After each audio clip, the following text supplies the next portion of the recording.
The Royal Bank of Scotland is this morning being urged to do a U-turn and reopen what was the last bank in a Leicestershire town. Over 500 people have signed a petition calling on the company to keep Earl Shilton's branch of NatWest open. Its closure means there are now no banks at all in Earl Shilton or neighbouring Barwell. BBC Radio Leicester's Julie Mayer is in Earl Shilton for us this morning. Morning, Julie.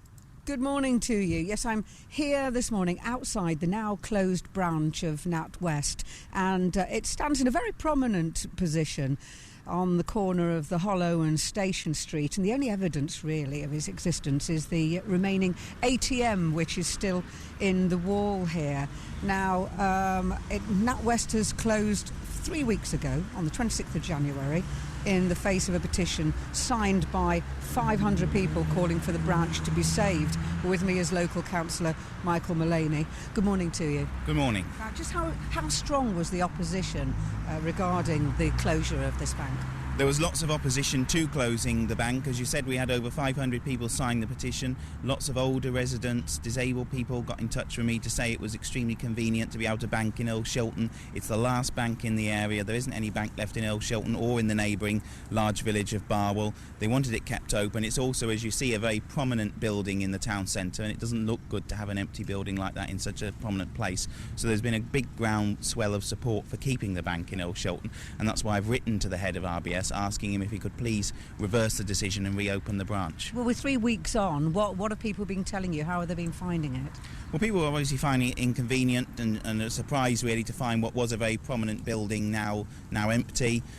People want to see the service back, and quite a few elderly people live in the Earl Shilton area, and it was very convenient for those who didn't drive to be able to just walk in to the branch and use it when they needed to. Also, a lot of community groups used it to sort of bank petty cash every so often.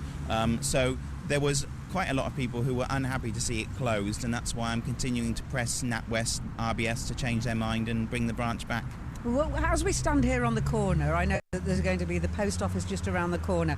Right opposite the once standing bank here, we've got two well-known building societies. This can't be good for business, can it? It's almost encouraging you to go elsewhere.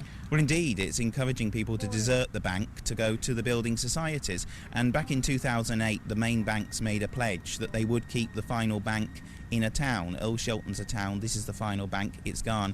When Barwell lost its bank, which is a very big village with sort of 9,000 people in it, they said you can go to Earl Shilton Bank. Now, of course, they've closed that as well. There's also more people moving into the Barwell and Earl Shilton areas. They're getting bigger. There will be a demand for a bank, and it's really short-sighted of RBS to close this branch down. Now, we've spoken to the Royal Bank of Scotland. It says that this branch closed as it had less than 40 regular customers a week and sales had dropped by 30%. They have a point, don't they? It was still used by quite a few people. Not everyone came to it every week, so there was still, when it was open, people would visit it. One of the problems was they cut back the opening hours to a very limited number of hours. And what we said at the time was if you cut back the hours, people will be less likely to use it. So it's not surprising that the numbers have dwindled, but there is still a demand from quite a few people in Earl Shilton and Barwell to use this branch. And I do hope that RBS will have a rethink and see that this is a growing area, see that there is a demand from people to use it and change their minds and reopen the bank. Is it not about changing their minds and breaking habits, though? We've asked RBS about the fact that there's no bank in either Earl Shilton or Barwell. It was said that online, mobile and phone banking, customers can use the post office instead. Are they not viable options?